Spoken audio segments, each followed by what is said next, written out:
shall we begin? All right. A new age has begun. An age of freedom. Are you not entertained? Are you not entertained? Get to the chopper! This is going to be quite the ride.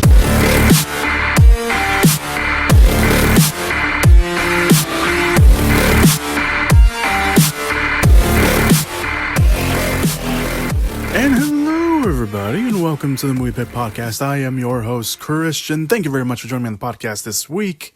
This is, of course, the podcast where we talk about all of the big breaking movie news items that have come out throughout the week. We talk about those movie trailers, even though there wasn't that many this week.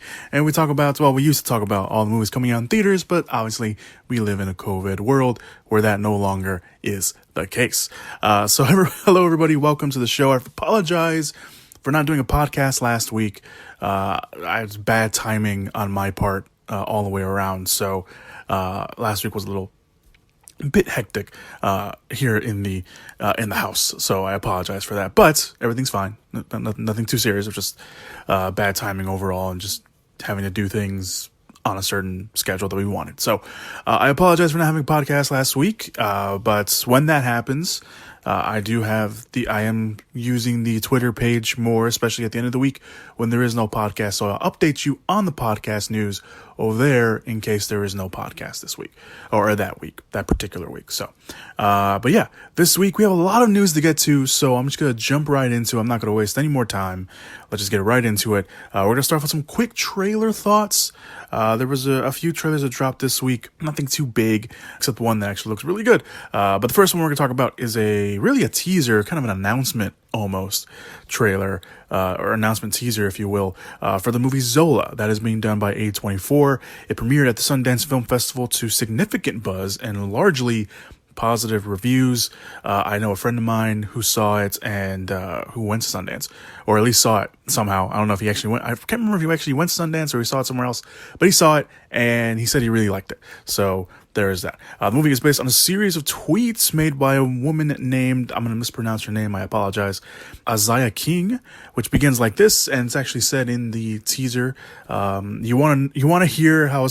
Let me start that over. Y'all want to hear a story about why me and this bitch here fell out? It's kind of long but full of suspense. That was the tweets. I'm pretty sure you can find it somewhere. If you want to go dive into that, I did not dive into that before I did the podcast, but made a movie about it, so, and it's got very largely positive reviews, so there is that. The movie chronicles an insane 24-hour stretch of time with the character of Zola, played by newcomer Taylor Page, a Detroit waitress who strikes up a friendship with a customer named Stephanie, played by Riley Keough, who gets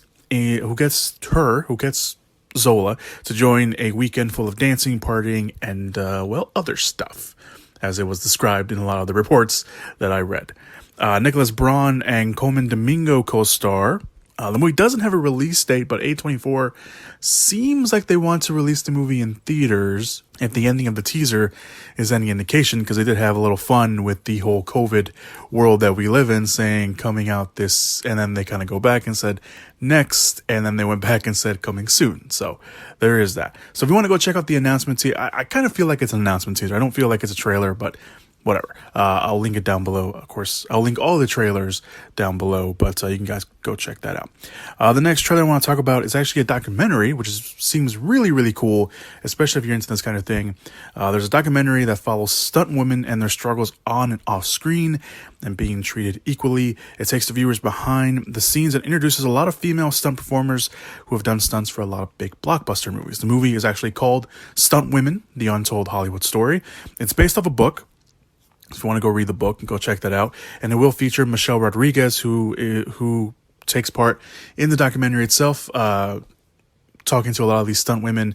One of her own stunt women, actually, the stunt woman who does all of her driving for the Fast and the Furious movies, and she also narrates the movie as well. There's also interviews with a lot of directors and film historians.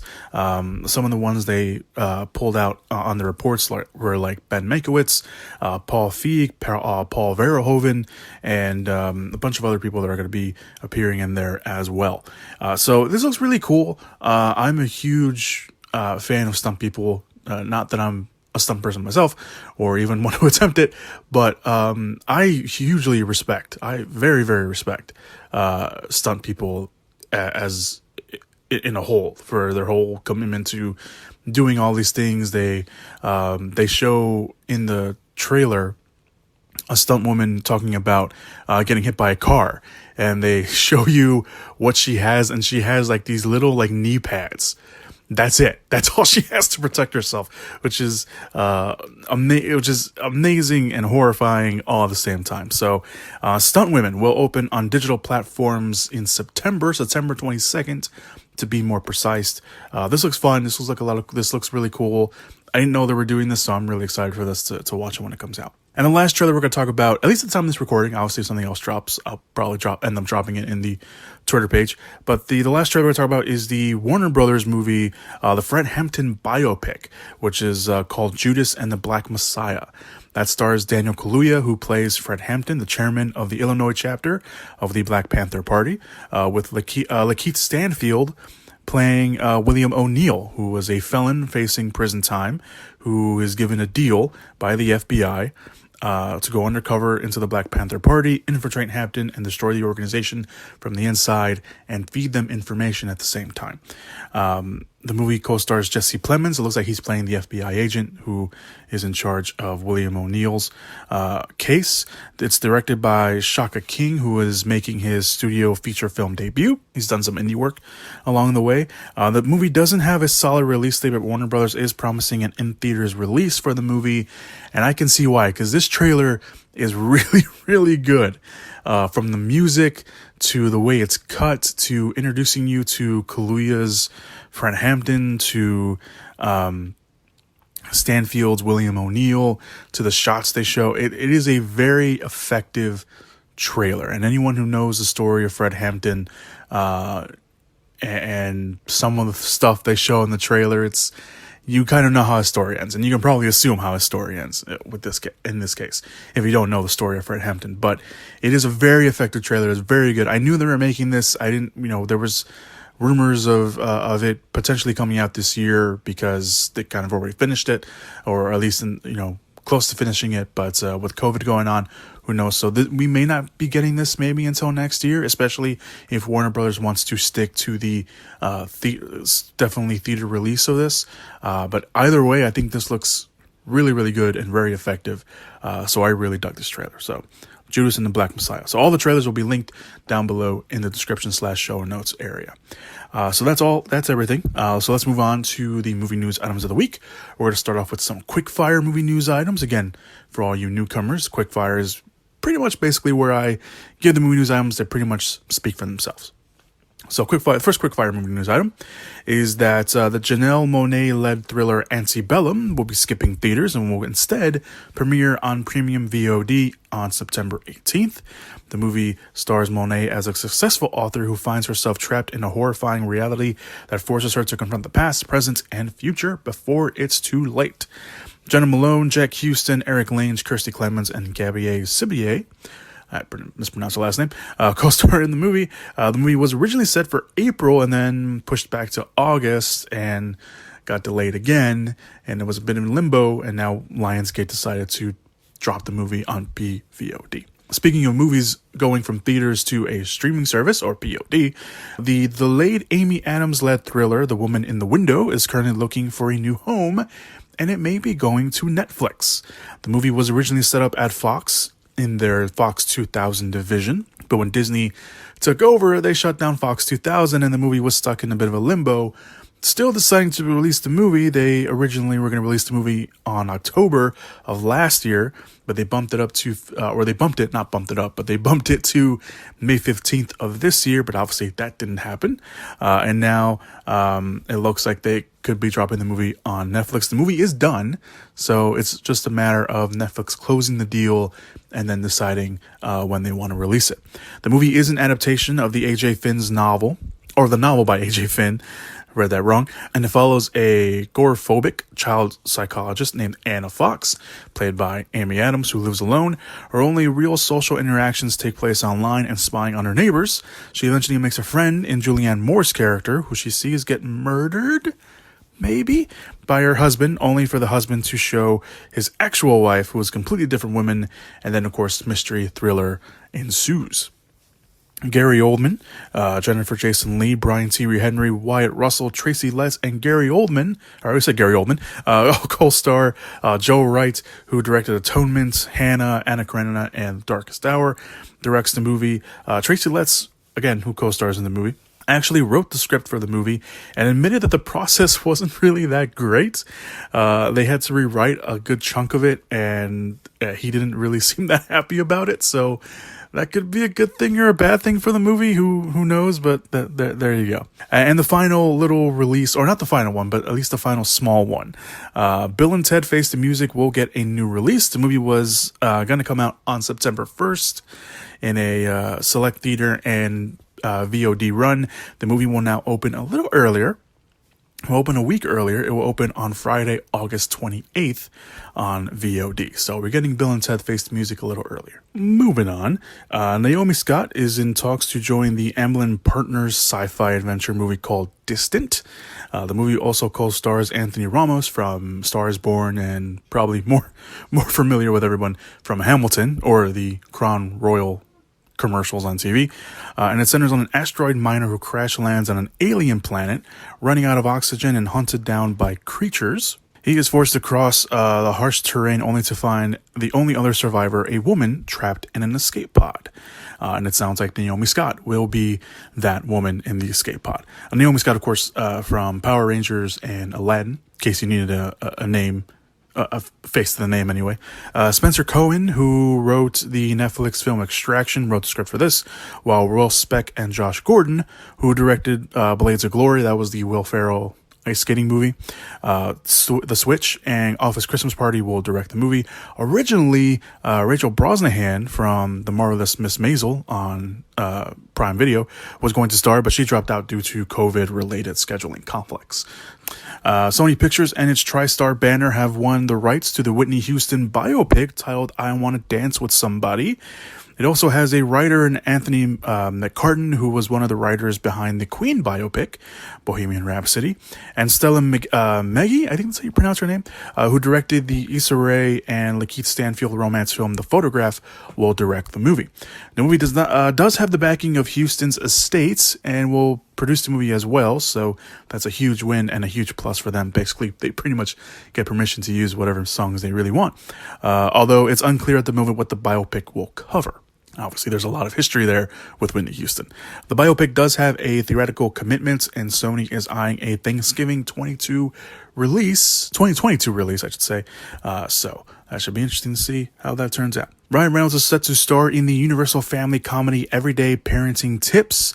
The movie will be directed by Paul King, who directed, of course, the two Paddington movies, and will be written by Phil Lord and Chris Miller, which is based on a New York short story from writer Simon Rich. Reynolds will play a dad dealing with the everyday challenges of family and raising kids, made all the more difficult by the ongoing, quote, great monster uprising. So there you go. Reynolds will also produce the movie through his Maximum Effort banner alongside Lord and Miller.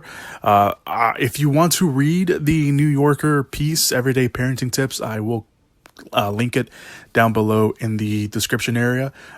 It was a very fun read. I did read it. It was a very fun read. I highly recommend you go read it. It's very, very fun.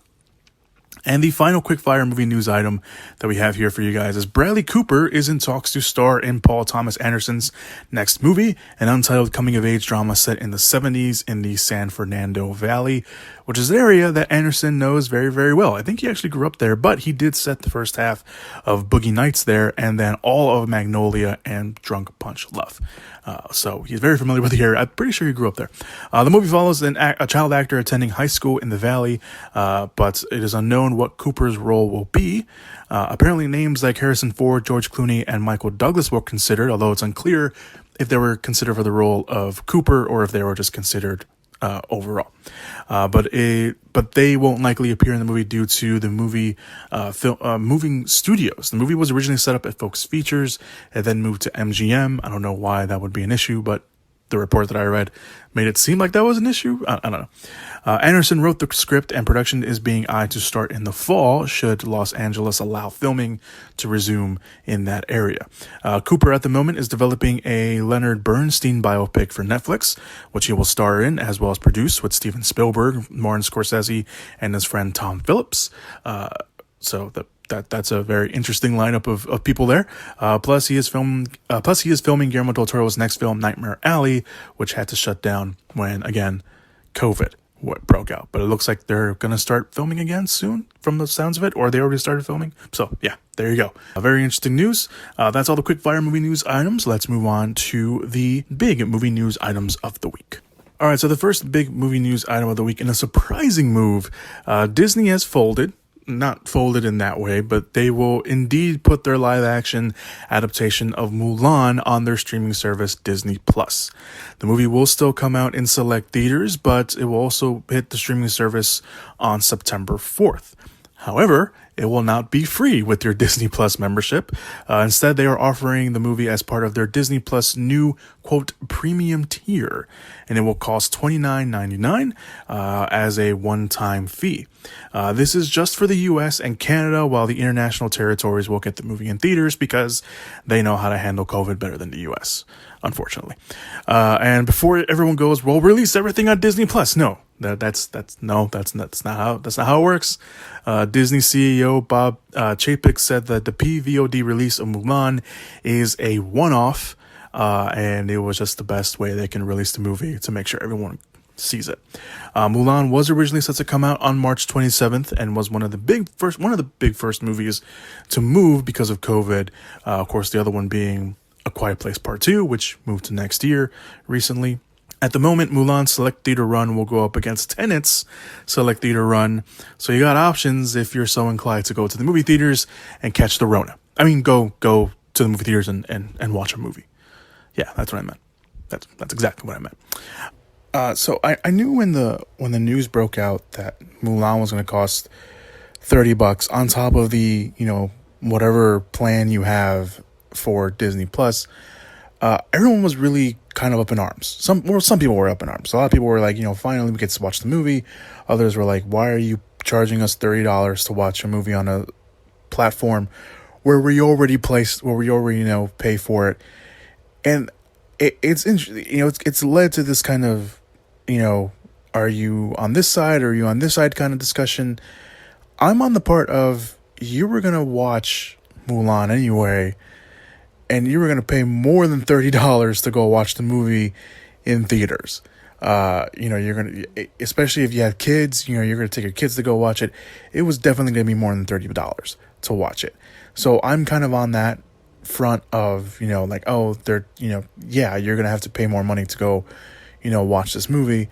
You were going to pay more money to watch this movie in theaters anyway. So the cost of $30 more on top of, whatever plan you have for Disney Plus, it's just, it's that's how much you would have paid to go watch it in theaters. And I get that. And I also get the arguments like, okay, we're already paying for this. You want us to pay more to watch a movie that, whether you were excited for it or not, you can be like, well, I guess I can just wait until the Blu-ray comes out.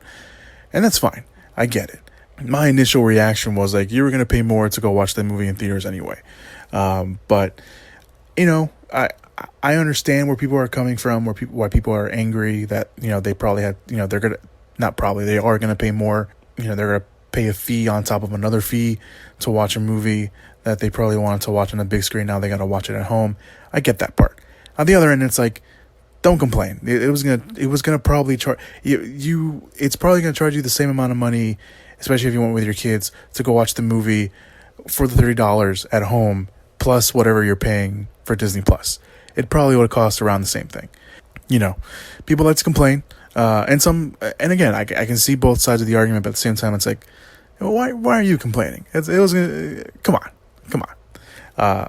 But again, this is kind of the new way, the new market.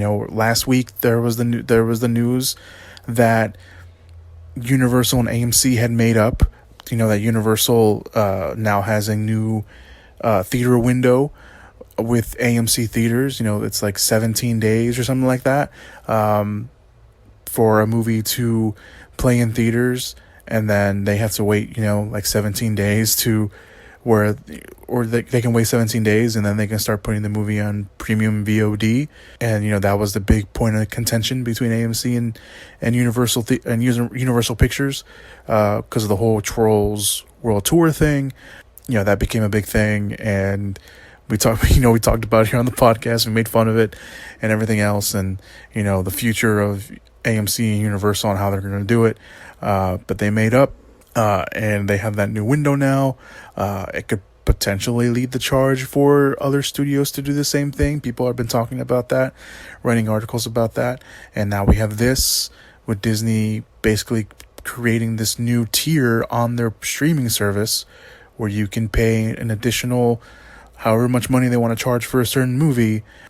Granted, Mulan is a big budget movie that they were counting on to make a lot of money at the box office, and it probably would have made a lot of money at the box office. And now they got to count on people paying for it at home. So we'll see what happens. We'll see what follows suit. We'll see if other studios, again, Warner Brothers can drop whatever they, if they wanted to follow that same format. They got HBO Max now. They can do that. So we'll see how this plays out in the future. But in terms of Mulan, in terms of Disney charging $30 to watch Mulan at home on Disney Plus, on a service that you may or may not have already, I'm kind of okay with it.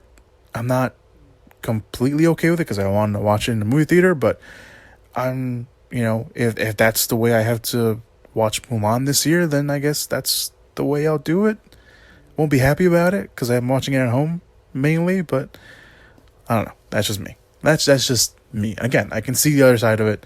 I'm not, not seeing the other side. I am seeing the other side, but I don't know. What do you think? It doesn't matter what I think. What do you think? That's the most important question. Now, moving on, the sequel to Captain Marvel has found its director, and it's none other than Nia DaCosta, the director of the forthcoming Candyman movie. The first movie's directors, Ann Bowden and Ryan Fleck, were not asked to come back to direct, but the relationship is still strong with Marvel Studios. They will do something for the future on Disney Plus, so they got that to look forward to. That was at least was what was reported back in January when the news broke. The search for a female director to direct the sequel continued, or started, I should say, and of course they finally landed on Nia DaCosta. I'm just all over the place. Megan McDonnell, who wrote the Disney Plus series WandaVision, is writing the script, which will, of course, see the return of Brie Larson's Captain Marvel. But other than that, we don't know what the movie is actually about. I see you rumors over there. I see you, but we will not be talking about you because you're rumors, and sometimes you could be wrong. So just stay in your corner. Captain Marvel 2 does currently have a release date of July 8th, 2022, but we'll see if that sticks. And as for DaCosta, before she even got the Candyman job, she got a critical acclaim for her indie debut film, The Little Woods, or just Little Woods, not The Little Woods, just called Little Woods, which I heard a lot of people say was very good as well. Even people that I know that went to go watch the movie. And the early buzz for Candyman is very, very good. So it's a great move on all parties that are involved. This is also Marvel's third director who has dabbled in the horror genre, or at least has become a kind of a horror director in some ways. Scott Derrickson and Sam Raimi being the other ones. Of course, we know how they did Scott Derrickson dirty, but whatever. So it's fine. It's fine. We won't talk about that.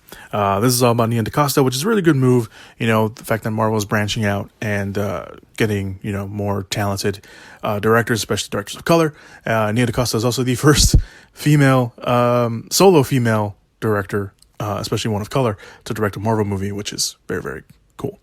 Moving on. James Wan, yes, that one, the man behind all those great horror movies, along with his Atomic Monsters banner and Spyglass Media Group, are developing a movie based on Knight Rider.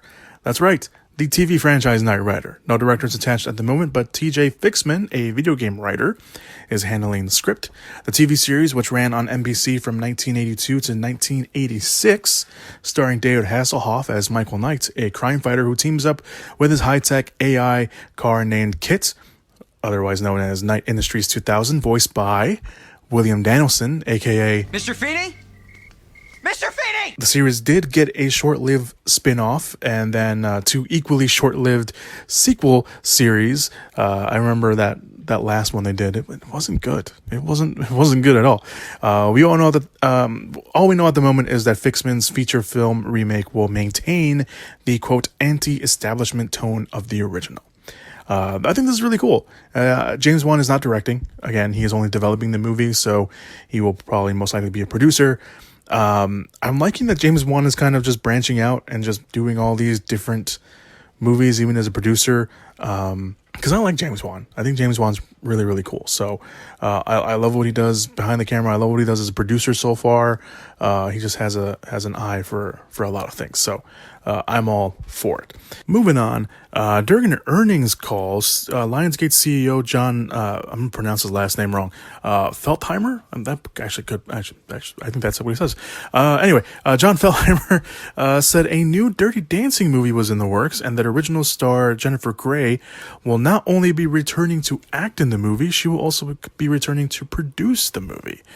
On top of that, Jonathan Levine, who directed the movie 50-50, Warm Bodies, The Night Before, and Long Shot, will be directing the movie with Mickey Daughtry and Tobias and Coney's writing the script.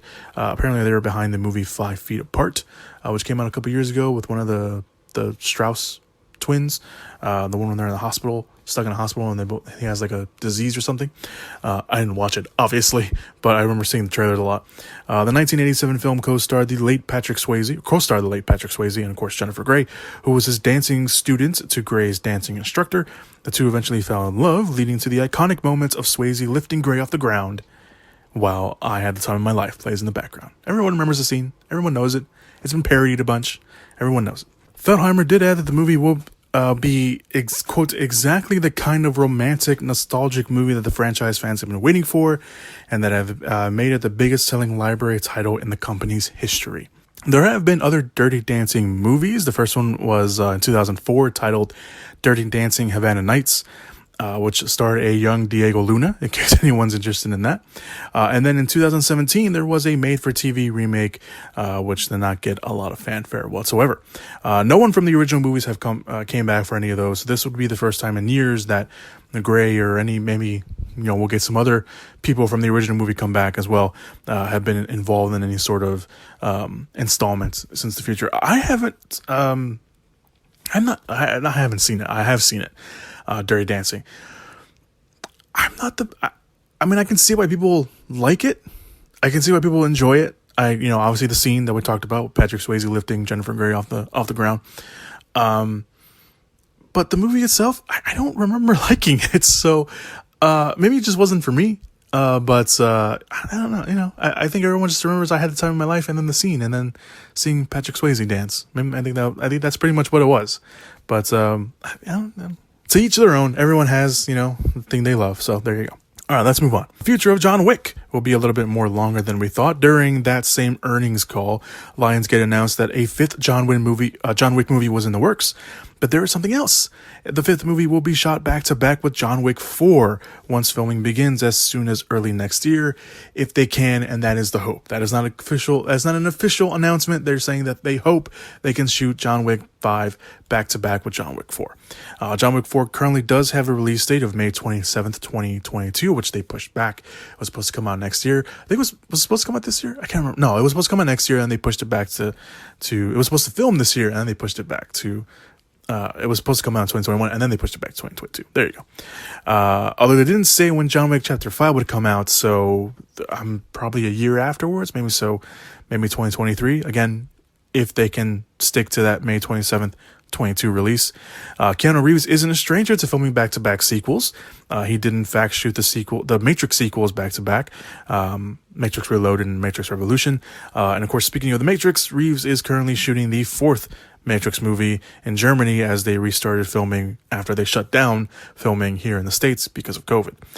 Chad Stahelski is once again returning to direct John Wick Chapter 4 and presumably John Wick Chapter 5. And we'll stick with the John Wick team because Chad Stahelski and writer Derek Kolstad will produce and write, respectively, the long-touted remake of the South Korean action thriller The Man from Nowhere. The 2010 movie starred Won Bin. I think that's how you pronounce his name. I apologize if I've mispronounce his name, as a mysterious and deadly man who chased down the people that have kidnapped his only friend, a little girl, in the apartment building he works at and she lives in. The original film was kicked around Hollywood since the movie premiered back again in 2010. Dimension Films originally picked up the rights in 2012, and they were going to give it to kind of virtually an unknown. So this was probably going to be his first real big project. Sean Christensen, who went on to write his own movie and star in his own movie. I believe he also directed it called Before I Disappear. So if you want to go check out that. He did recently do another movie called The Vanishing of Cindy Hall, which you go check that out. But New Line then took over the reins in 2016, and now we are where we are. Stachowski and Kosted will work on the movie through their 8711 Entertainment Production and Stunt Team banner, which means that we at least know that the action in the movie will be awesome, just like the original. I saw the original, The Man from Nowhere. It's been remade.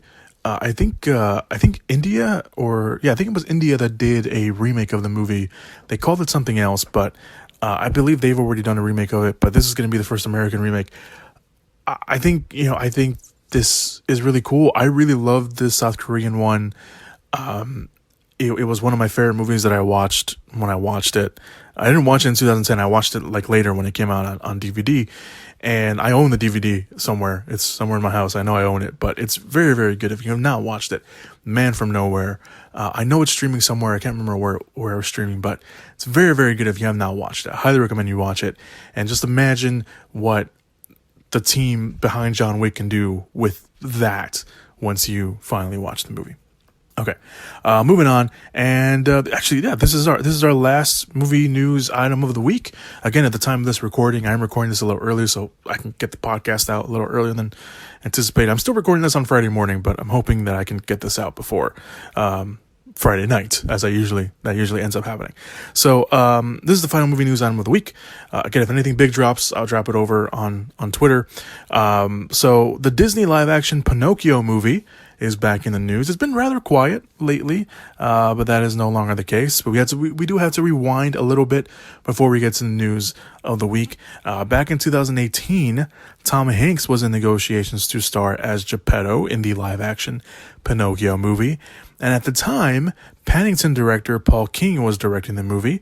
However, the movie has not happened, or that version of the movie did not happen for whatever reason. Paul King left the project, and Hanks' involvement was up in the air until, yes, this week. Deadline reported that Hanks is back in the picture and will be reuniting, potentially, with his Forrest Gump and the Polar Express director, Robert Zemeckis. Now, I said potentially because Hanks' deal is far from done. And according to the report, Hanks himself has reached out to Robert Zemeckis and said he wants to do the movie.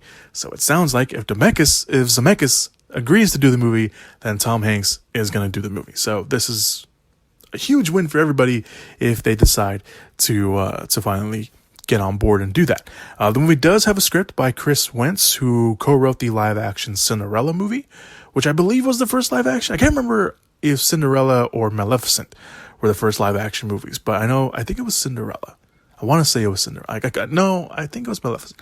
I can't remember which one it was. But either way, he has had success. Obviously, both Maleficent and Cinderella were successful enough that Disney was like, we're going to keep doing these. No word yet on what the approach would be like, but Hanks would play, of course, the kindly woodcarver who curates the puppet that comes to life and wants to be a real boy. Hanks is going to continue working on the Baz Luhrmann Elvis Presley biopic this fall, and has the sci-fi drama Bios coming out next year, which, ironically, Zemeckis actually produced. Zemeckis, on the other hand, has his hands in finishing up the reimagining of The Witches, which he co-wrote and produced with Guillermo del Toro, who Del Toro has his own version of Pinocchio that he is working on for Netflix, which is a stop-motion one, and apparently Ewan McGregor is going to play Geppetto in that movie, or voice Geppetto in that movie. So it's Pinocchio all around. Fun little fact, I found this interesting. Zemeckis and Disney don't have the best history, apparently. Zemeckis wanted to make Who Framed Roger Rabbit, and he took it to Disney in the early 80s, but Disney turned him down because they weren't prepared for the live-action animation hybrid yet, or at least the team at Disney at that point was not ready for that. He bought it back to Disney in the late 80s and had Steven Spielberg and a new team at Disney help him get it out. And of course, the movie became a massive hit. But Zemeckis still vowed to never work with the studio again, mostly due to the micromanagement and penny pinching moves done by executive Jeffrey Kranzberg, and this led to the sequel never actually happening because Zemeckis didn't want to go back, and I guess the studio didn't want to do it without Zemeckis, and they were like, yeah, we're not going to do it anymore. So if you're wondering why, one of the reasons why we never got a Who Framed Roger Rabbit sequel, it's because of that. For the most part, it did happen. Zemeckis didn't work for them for a long time until they signed a multi-picture deal with him and his Image Movers digital banner to release a series of movies utilizing then groundbreaking motion capture technology. Of course, motion capture technology has come a long way since then as well. Then Mars Needs Moms came out. If anyone remembers Mars Needs Moms, that came out. Zemeckis didn't direct the movie, but his company was behind it, and it was a massive and costly bomb for Disney, and Disney cut ties, essentially also canceling Zemeckis' mocap remake of Yellow Submarine, which he was working on, and supposedly that was going to be the next movie in line for the two to work together, and of course, again, that was not the case. So I just found that interesting. I always knew there was a reason why we never got a Who Framed Roger Rabbit sequel. I just didn't realize it was because Zemeckis had beef with one of the executives over at Disney. So I just always found that interesting. But the main point here is that Robert Zemeckis could be essentially directing the live action remake of Pinocchio with Tom Hanks, reuniting the two of them together. And that is some of the best wholesome news that we can get in the time of COVID. So that's really cool. But yeah, I think that's it, everybody. That is all the movie news that we have this week for you guys. Hopefully you guys enjoyed the podcast this week. Again, everything you guys need is down below in the description/show notes area. Trailers. There are some articles down there that I want you guys to check out. There was an article or there was a news item that came out, and I didn't report on it fully because I want you guys to read it on your own, because I want you guys to read it yourself. I will not do it justice. So apparently there was a controversy about the production of Mission Impossible 7 over a bridge. That wasn't even actually a controversy because it wasn't going to happen. So apparently there was someone who thought he was owed a job on the production of Mission Impossible 7, and director Christopher McQuarrie or producers of the studio were like, you are not qualified for this job. We're not going to give it to you. And apparently he made it his life mission at that point to try to make production miserable, because apparently he went around saying that the production was going to blow up a historical protected bridge in Poland that has been up for over 100+ years, and everyone kind of caught wind of it, and Christopher McQuarrie had to write a letter to Empire saying that we weren't going to do that. We were going to blow up a bridge, but it was a bridge that Poland was going to blow up anyway to build a new bridge, so we were just going to help them out. So yeah, you have to read the letter, because it's like someone took time out of their day to be like, you didn't give me a job because I wasn't qualified. I'm going to ruin your life. I'm going to try to ruin your life, and it backfired tremendously. So I will link that down there. Another thing that I'll link down below is something that we talked about on the podcast when it first came out. But I want you guys to read on your own because it's very legal-ish, and it just came out literally before I started recording the podcast. And I didn't have time to I didn't want to take the time out to read everything and try to get it to you guys. But we talked about this when it came out about the Paramount consent decrees from 1948. And it's basically movie theaters or movie studios owning movie theaters. So, and how, the decrees kind of stopped them from doing that. Apparently the decision was overturned this week. It was actually overturned today, Friday morning. So, I'll link a story to that so you guys can go check it out. I don't think it's really going to affect anything because movies, I don't think movie studios are really, I think back then it was more of a threat and issue as it is today, because, you know, a lot of studios have their own streaming service. So I was like, why would we even bother owning a movie theater? Especially right now. So, I don't know. But if you're interested in that, a little bit of history, old Hollywood history affecting history of today, you guys can go check that out. So I'll link that down below for you guys to go check out as well. Along with, of course, the trailers and stuff like that, and every other place you guys can find me. WordPress. I haven't done anything on the WordPress account for a little bit, so I apologize for that. But I'm going to try to figure something out to do over there. What else am I doing? What else is down there? Twitter, the Twitter, if anything drops after the podcast comes out, it's going to go up there and stuff like that. So I'm going to start doing some polls up on the Twitter page, so you guys can go check that out and vote on them, and it will kind of affect how the podcast will be run a little bit, just a little bit. So there's that. And yeah, that's it. That's all I got for you guys. Thank you guys so much for listening to the podcast this week. I highly appreciate it.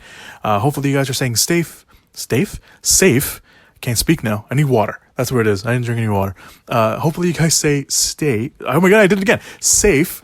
Should I try it one more time? No, that's not true. Just stay safe. There you go. I gotta say it very slowly. So hopefully you guys are doing that. Wear your masks, wash your hands, social distance. Please protect each other. Be nice people. Be good people. Don't be a dick. Of course, again, the message of the podcast, don't be a dick. And as always, go watch some movies. Whoop whoop! Yeah! Give it up! Movies!